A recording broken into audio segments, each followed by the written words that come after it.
В далеком краю, где гремели бои, я зрелые годы оставил свои.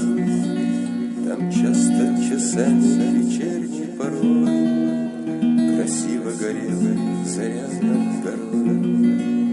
С терпением высоким я к ней привыкал, мечты погружая в молчание скал.